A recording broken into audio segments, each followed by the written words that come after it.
say that I make it sound like programming is easy. I get it. Programming is not easy. I get adding cards to Arena, whether they're brand new cards or existing cards that haven't yet been put on Arena. I get that there's effort in this. But in all honesty, the idea that instead of taking Jumpstart off of Arena, what they would do is they would get a couple of their bright geniuses and Gavin, not to imply Gavin isn't a bright genius, from R&D, and have them take a Friday and make up a whole bunch of new half decks, have the community design half decks, and vote on what's in them, and then just change and cycle the half decks that are on them. I mean, talk about actually just getting the community to do work for you. You can have us submit our own. They didn't have a Merfolk half deck.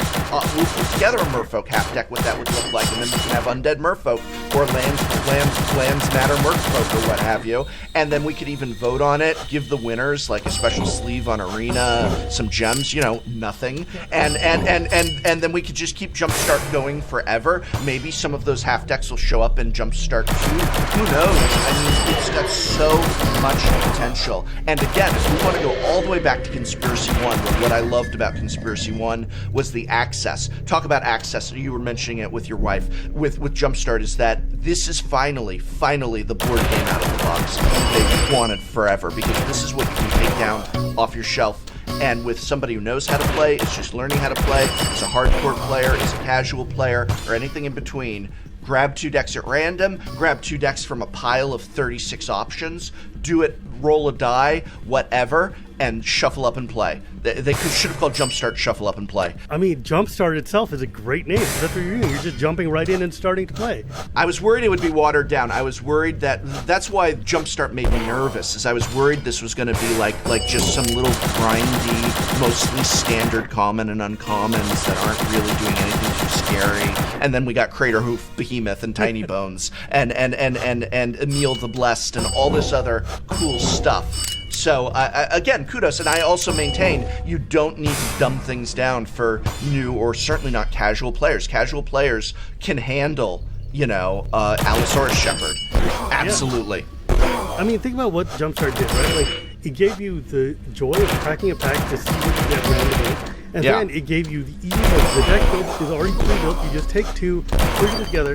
And the way that the thing is, when I read the box was like, each side cracks 4 packs and mixes 2 together.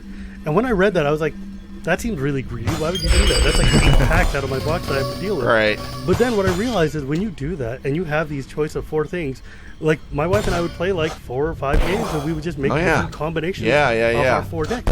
Yeah. Holy crap, it is so much fun. And it got to the point that when they took Jumpstart off of Arena, I would open up Arena and be excited to play. And then there's like only draft or standard and no Jumpstart, so I'm going to close the program because I just want to jump in. I don't want to deck build. I just want to play Magic.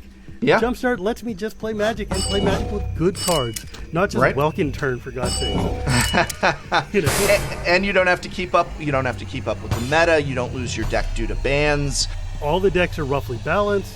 I mean, there were some combinations that were way better than others. Well, but I like that. I actually like that aspect of like you talking with friends about what you think the better combination is, and it felt like the old days. Yeah, playing at home, you can always choose to take that one half deck out. I know some people are making their own half decks to add to their Jumpstart. What a good idea. I guess cube is the word. I don't know. Like, but they're like people have done what you and I have done, which is keep them in the Cardamajigs or Cubamajigs boxes, or even just their own envelopes. But yeah, some people just have added in what they saw as things that they wanted in there, and so they did their equivalent of like, here's a Merfolk half deck, here's whatever half deck.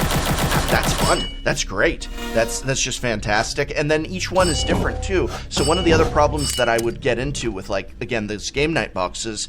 So when I do testing for it, I'd get 3-4 people over. We'd play a round, we'd play another round, and then it'd be like, do you want to do this again? And it's like, why? We just went through these 60 card decks. We know what's in them. We know what's going to happen.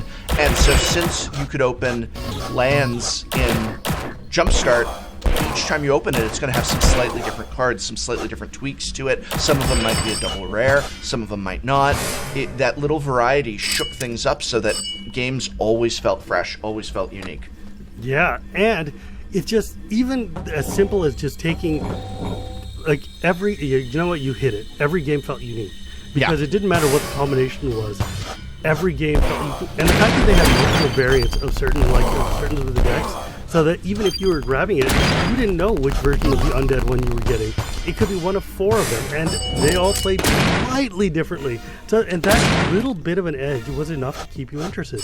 Yep. It was phenomenal. It was just an absolute home run. Doug Beyer came up with this at one of these offsites that they had, and I hope that. And I'm so sad that it came out in the middle of the pandemic where they couldn't really capitalize on it. Because I hope this was a product that was like Commander, a yearly release. Yeah, absolutely. I mean, it should be, because that's the thing, is that there's just so much to build on. I feel that, like, when we look back at Conspiracy must be a monster to design. I would imagine Conspiracy is a monster.